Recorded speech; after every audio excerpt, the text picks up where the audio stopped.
أعوذ بالله من الشيطان الرجيم.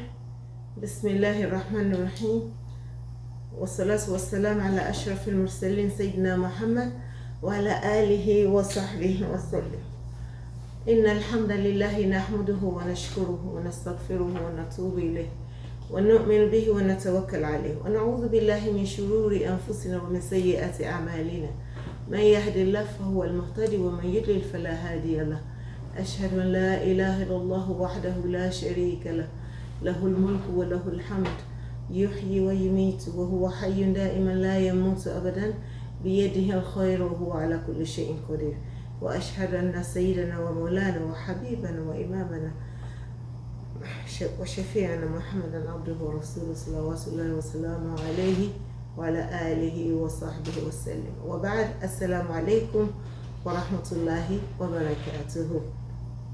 Alhamdulillah Rabbil Alameen. Once again, we thank Almighty Allah for bringing us together again on Light Upon Light, live on Afrocentric TV, at Afrocentric TV Instagram. Alhamdulillah Rabbil Alameen. I want to give a big thank you to the production crew of Afrocentric for the wonderful job they're doing. If you watch out for the program on TV around 6 o'clock in the evening, just before I came on air, my program was on, on Afrocentric TV. That is channel 15.8, and you can always watch our daily program on Ramadan there.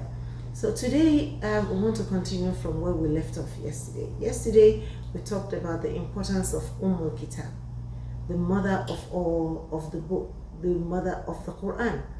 That is the Sab' al-Mathani, Surah Al-Fatiha, that wonderful surah with which Allah does wonders in our lives. The Prophet ﷺ told the gentleman that cured, that prayed to Allah to cure the man that was bitten by a snake, to cure him with the use of Surah Al-Fatiha. Prophet Muhammad ﷺ asked him, how did you know that Surah Al-Fatiha is a ruqya?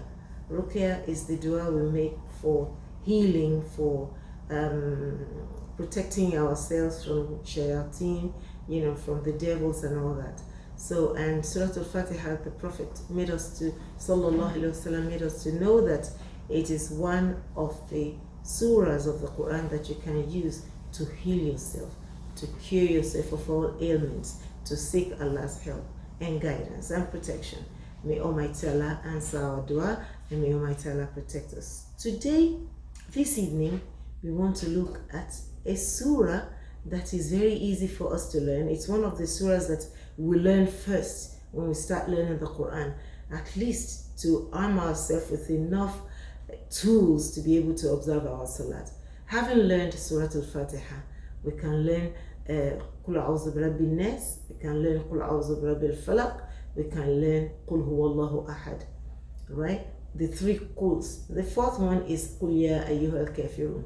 Now, if we can try and memorize, at least make it our project. That is, if we don't know them already, make it our Ramadan project to memorize these short surahs of the Quran. But they are short but powerful. Now, let me tell you about the Ma'uzatain. Qul A'udhu Birabbil Falaq and Qul A'udhu Birabbin Nas. Very easy, 5 and 6 verses. Qul A'udhu Birabbil Falaq, I think, is about 5 verses, and short verses. And Qul A'udhu Birabbin Nas is about 6 verses. Together, they form 11 verses. So what actually happened? During the time of Prophet Muhammad sallallahu alaihi wasallam, there was going to be a battle between the Muslims and the non-Muslims. And the non-Muslims went to their soothsayer to advise them on what to do to make sure that they win that battle, they win that war. And the soothsayer told them, their voodoo man, their babalawo, told them that all they need to do is to prevent the Prophet ﷺ from being present at the battlefield. If he is not at the battlefield, you people will win. So how are they going to do that? He said, it's easy. If you can do your part of the deal, I will do my part of the deal. So he said they should try and get the comb of Prophet Muhammad ﷺ with 11 strands of his hair. If they get his comb with which he combs his hair and 11 strands of his hair, leave the rest to him. He will finish the job, and he will make sure that the Prophet ﷺ could not come to the battlefield. So they sent someone like a spy to go into the house of the Prophet ﷺ to get his comb and get his hair. And he was wondering, how is he going to do it? How is he going to do it? How is he going to get the comb of the Prophet and get his hair? I mean, this is not Samson and Goliath. Samson and Goliath, you know, that Samson and Delilah, right? Samson and Delilah. I say Goliath. I will boom me. Sorry.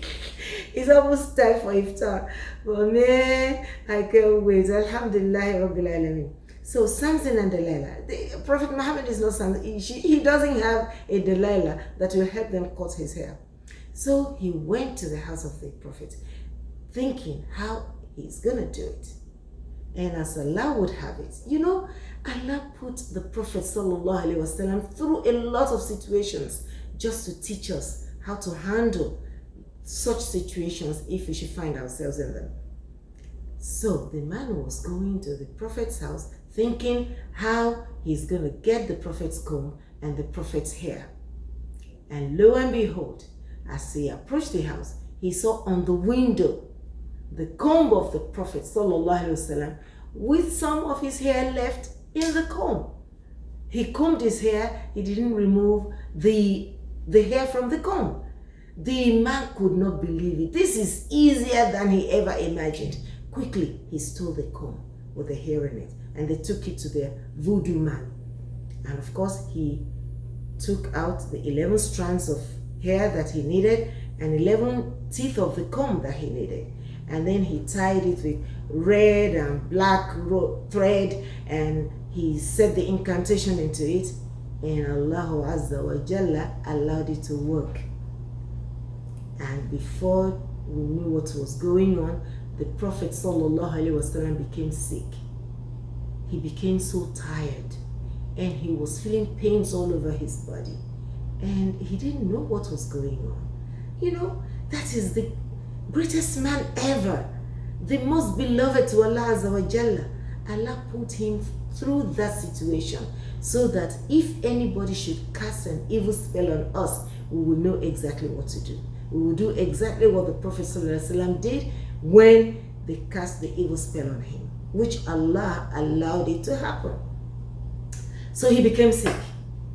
At first, he was pushing it. He was managing to go to the masjid and lead the people in prayer.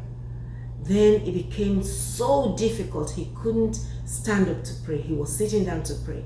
And then he appointed Sayyidina Abu Bakr radiallahu ta'ala anhu to lead the people in prayer, you know, against the opinion of his daughter Sayyidat Aisha, Mu'mineen, Abdullah, the beloved wife of Prophet Muhammad sallallahu alaihi wasallam. That was his father. Abu Bakr was his father. He said, Ya Rasulullah, my father is too gentle, he's so soft, he won't be able to lead these people. Rasulullah sallallahu alaihi wasallam said, that is the one I chose, let him do it. So Abu Bakr radiallahu ta'ala anhu started leading the Muslim Ummah, the Jama'ah, in prayer, as the Prophet sallallahu alaihi wasallam could not come out of his house again to pray with the Jama'ah in congregation.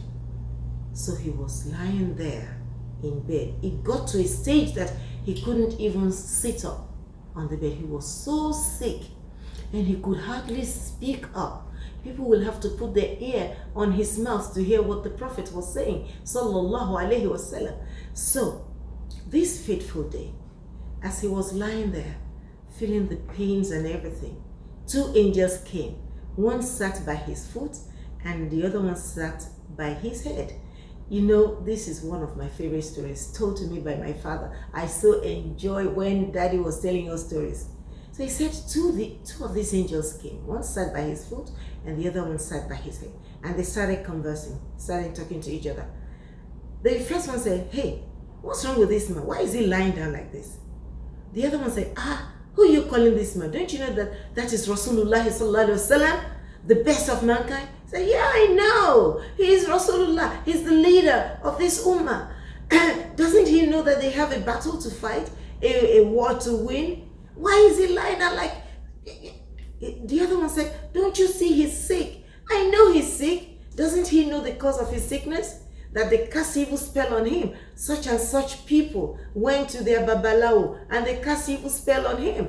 Doesn't he know? Well, I hope he knows. And doesn't he know the antidote? Doesn't he know the solution to that? Doesn't he know that this is the reason why Allah revealed the Ma'uzatain? The Ma'uzatain, what is the Ma'uzatain? قُلْ أَعُوذُ بِرَبِّ الْفَلَقِ قُلْ أَعُوذُ بِرَبِّ النَّاسِ. If he recites these two surahs on that thing that they tied together, everything will be dispelled. The evil spell will be off and he will be healthy again. He will be able to go to the battle and win the battle for the Muslims. Say, okay, so but where is this thing? It is in that well, one well that has dried up. On the inside of the well, they put that thing that they tied with red and black thread, and they put heavy rock on top of it to press it down. That is why he's feeling so down and so tired and so sick. Oh, so he should send people to go and get it so he can read the Ma'uzatain into the thing that the knot that had been tied. Say, yes, exactly. May Allah help our Prophet. So they prayed, the two angels prayed for the Prophet sallallahu alaihi wasallam. And Rasulullah sallallahu alaihi wasallam heard everything they said. And then, as soon as the angels left, Sayyidina Ali, karamallahu wajhahu, came in. You know, that was his cousin and his son-in-law. And he came in, the Prophet beckoned to him. And he came, he put his ear by the Prophet's mouth, sallallahu alaihi wasallam. And the Prophet narrated everything the angels said to Sayyidina Ali, karamallahu wajhahu. So he summoned the other Sahaba, Sayyidina Umar ibn al-Khattab, Sayyidina Abu Bakr, Sayyidina Uthman, and all the Sahaba. He gathered them and they delegated people that would go to the well. They went to the well and they saw the big rock, they removed the big rock, and they saw the knots tied, you know, under the rock. They removed it, you know, with prayer, they removed it, and they took it to Rasulullah sallallahu alaihi wasallam. And Prophet Muhammad sallallahu alaihi wasallam started reciting the Ma'uzatain. Read with me, people, and let us win our battles together. A'udhu billahi minash shaitanir rajim. And count every ayah to know how many ayah we have. A'udhu billahi minash shaitanir rajim. That is not part of it. Bismillahir Rahmanir Rahim. That is still not part of it. This is how we start reading the Quran. قل أعوذ برب الفلق من شر ما خلق ومن شر غاسق إذا وقب ومن شر النفاثات في العقد ومن شر حاسد إذا حسد قل أعوذ برب الناس ملك الناس إله الناس من شر الوسواس الخناس الذي يوسوس في صدور الناس من الجنة والناس. 11 ayah to dispel the knot they tied together, 11 strands of the Prophet's hair, 11 teeth of his comb, tied with 11 red and black thread. And everything just got dismantled. And the spell was off. And the Prophet sallallahu alaihi wasallam became better. He felt strong again. He felt healthy again. And they went to the war. They went to the battle. And of course, what do you expect? The Muslims won the battle by the special grace of Allah Azza wa Jalla.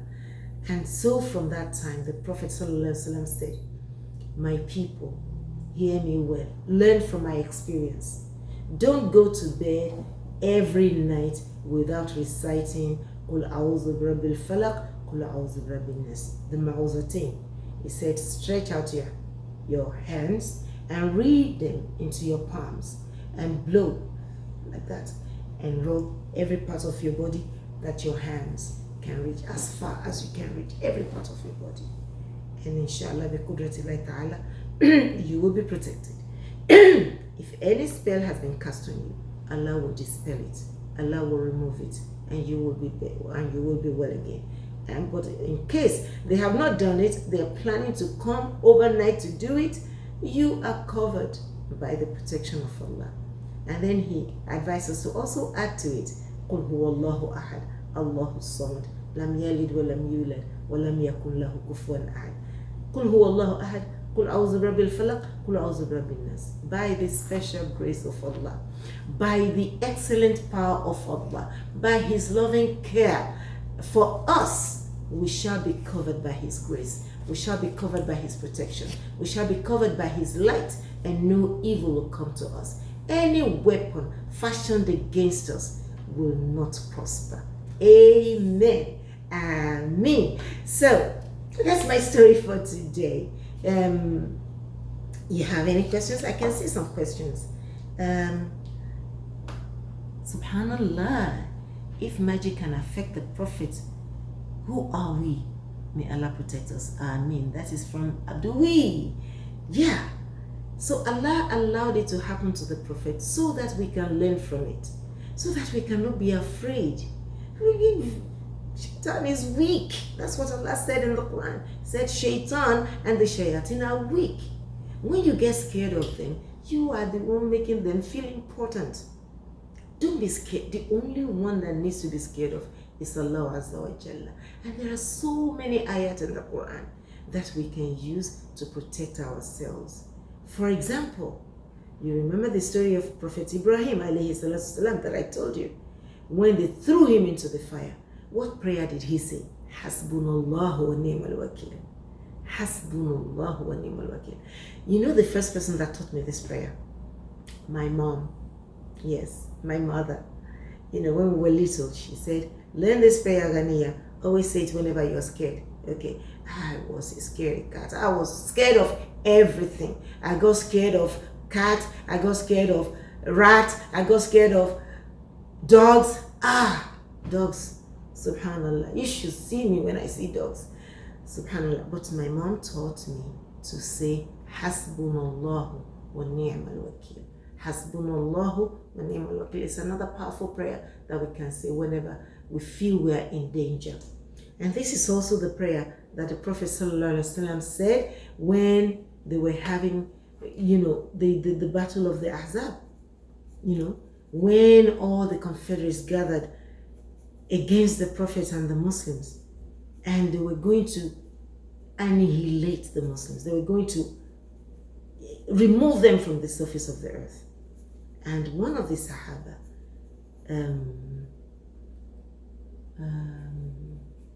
Allah help me to remember his name. Something Al-Farisi.